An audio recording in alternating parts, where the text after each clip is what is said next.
Chers amis, bonjour. Je suis heureuse de passer toute cette semaine avec vous pour voir ensemble comment les femmes sont mises en avant dans l'Évangile. Je vous invite à lire un verset qui se trouve dans Éphésiens au chapitre 4, le verset 11. C'est lui, c'est-à-dire le Christ, c'est lui qui a donné les apôtres, les prophètes, les évangélistes, les pasteurs et les enseignants. Voilà un verset qui décrit 5 ministères, ou plutôt 5 aspects, 5 fonctions du ministère qui sont exercés dans l'Église. Et très clairement, Paul nous dit que ces ministères sont d'un don, un cadeau que Dieu fait à l'Église.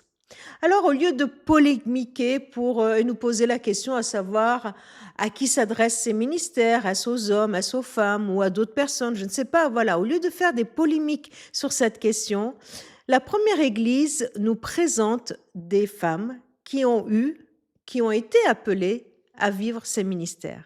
Nous avons des femmes apôtres dans Romains 16, des Junia, des Évodie, des Synchis qui avec Paul, collaboré et les a nommés les apôtres. Nous avons des femmes prophétesses, comme les filles, bien sûr, les 4 filles de Philippe. On voit ça dans Acte 21, quand Paul il va chez Philippe, eh bien, il nous est dit que Philippe avait 4 filles, qui prophétisaient. Nous voyons des femmes enseignantes. Vous voyez, dans une ville comme Corinthe, on est dans la synagogue, et puis il y a là Priscille, et puis elle voit un homme, un Apollos, qui vient, qui enseigne, et puis elle se rend compte que il a vraiment un don, et puis il enseigne avec beaucoup de ferveur, mais il lui manque quelques détails, il lui manque un enseignement supplémentaire.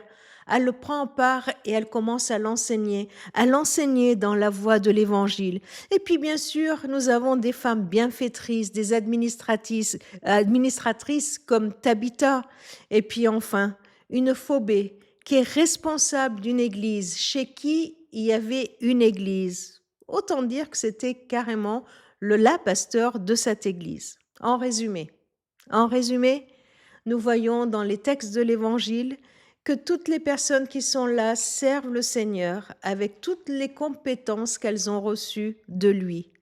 Alors, vous et moi, servons l'Éternel. Servons-le avec l'appel que nous avons reçu. Servons-le avec la passion qu'il a mis dans notre cœur. Que nous soyons des hommes, que nous soyons des femmes. Nous sommes cadeaux de Dieu pour son Église. Alors, je voudrais te prier, te demander quelque chose avec insistance. Sers le Seigneur et ne prive pas l'Église du cadeau que tu es.